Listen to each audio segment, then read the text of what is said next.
London, August 31st, 1888. Fog, flickering gas lamps, the scent of mud and coal. A back alley in the East End. A body lies slumped by a gate. At first glance, it looks like a bundle, but it is not. It is a woman. And what we are about to see will forever change the face of Whitechapel.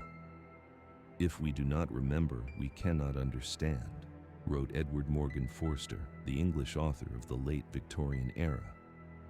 It is in this time, between imperial grandeur and urban misery, that a dark legend is born. I am Cultural Archives. Welcome to Shadows of History. In this episode, we walk through the alleys of Whitechapel to tell the first chilling episode that gave birth to the name Jack the Ripper.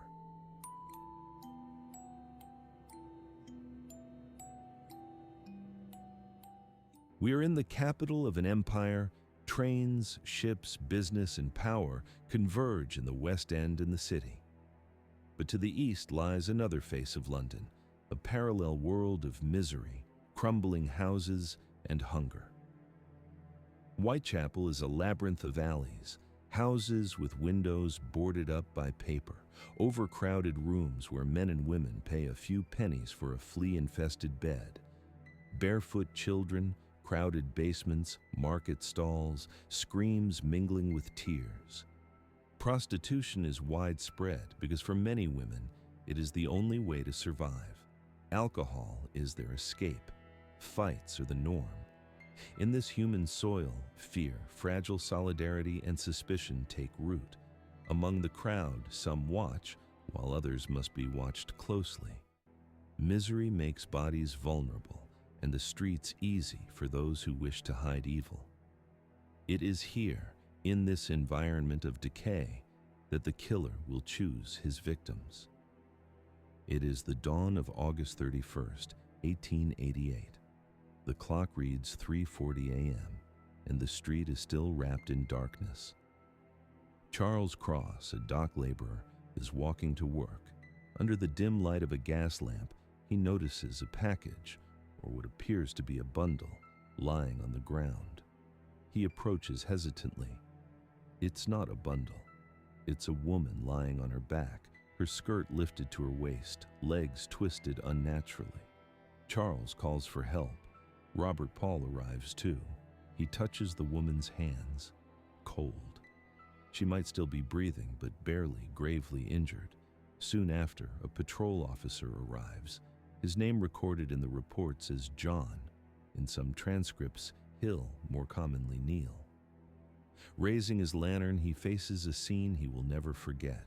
Wide open eyes, a glassy stare, and a deep wound on the throat still dripping blood. The officers blow their whistles, summoning reinforcements. Street curiosity stirs. The alley fills with faces, voices, and fear. But something doesn't add up.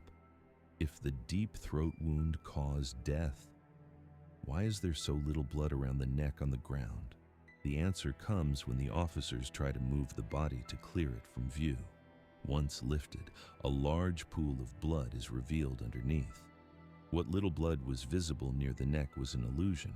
The victim's position, her clothing, and the ground's slope had hidden the true amount of blood pooled beneath her. But the autopsy table will expose even more horrific truths. Once the clothes are removed, the throat reveals two clean cuts made from left to right, suggesting the killer was left-handed, a subtle yet potentially crucial clue. The first, more superficial cut seems to have been inflicted in a moment of surprise. The second was delivered with brutal force, severing the trachea and reaching the cervical vertebrae. But it's the abdomen that tells the most monstrous tale. A long, deep vertical incision runs from the lower belly up to the sternum. The intestines, glossy and purple tinged, are folded aside as if the killer deliberately manipulated them. The injuries do not stop there. The genital area shows deep slash wounds, marks that cannot be random. The uterus has been removed with a clean, precise cut, as if the killer knew exactly where to strike. According to Dr. Llewellyn, this mutilation was not the reckless act of a savage. It appears the work of someone with anatomical knowledge, perhaps a butcher, perhaps a surgeon. On the neck, beyond the cuts, bruises and light abrasions are visible. They may be the result of violent pressure, possibly the killer's hands restraining Polly as the blade did its work. The weapon was likely a long-bladed knife, moderately sharp. The doctor notes that all the wounds were inflicted from left to right, an indication that led some to believe the killer was left-handed. The victim was Mary Ann Polly Nichols, 42 years old, a hard life behind her. Alcoholism, the loss of her husband, occasional jobs, eventually the streets, prostitution as a means to survive in a neighborhood that showed no mercy. Her fate mirrored that of many others, exploited by poverty, exposed to danger, abandoned alone in the night. Witnesses had seen her just hours before in one of the rundown lodging houses in the area. She had said, "Look at this beautiful new hat I got. Soon I'll have my money." Then fate took its course. It took. Before Polly, other incidents had already unsettled Whitechapel. Not entirely isolated, not fully explainable. On April 2nd, 1888, Emma Elizabeth Smith was attacked. According to her testimony, she was assaulted by 4 men. She returned to the lodging house, recounted what happened, but the next day she died. Peritonitis caused by an internal injury took her life. Emma named the number of attackers but couldn't describe their faces clearly. Fear and trauma clouded her memory. On August 7th, 1888, brutality escalated. A woman, often identified as Martha Tabram, was found in a landing at the George Yard buildings, also in Whitechapel. The coroner counted 39 stab wounds.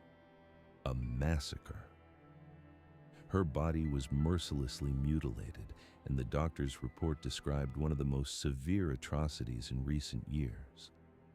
At first, police suspected gangs forcing prostitutes to hand over part of their earnings or attacking them during robberies. In such a degraded context, the idea of collective violence seemed reasonable. But as the cases mounted, Emma, Martha, Polly, common threads began to emerge, outlining a different picture.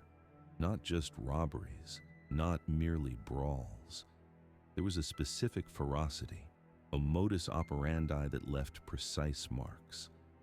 Whitechapel began to fear that perhaps a single murderer was striking under the cover of night. Amid the climate of fear, suspicion fell on a well-known figure in the city, a former shoemaker with a violent temper who demanded money from prostitutes. The nickname that circulated was Leather Apron. In newspapers and street rumors, the name stood out. Some called him John Pizer. Others recorded variations like John Kaiser or Pazer. Pizer often wore a long leather apron for work. He was gruff, mistreated prostitutes, and threatened them. In a neighborhood like Whitechapel, appearances were enough to draw suspicion. Anti-Semitism intensified everything. The leather apron lead also took on racist tones. In 1888 England, despite some decades of Jewish emancipation, suspicion toward Jews was still widespread. Sensationalist press and collective fear put anyone even slightly different under pressure. When, a week after Polly's murder, on September 8, 1888, a new corpse was found, a leather apron was discovered near the body. For many, it was proof that the leather apron was the culprit. The papers went wild. Authorities arrested Pizer for questioning, but alibis surfaced and were documented. The shoemaker proved he was not present at the crime scenes. The lead collapsed.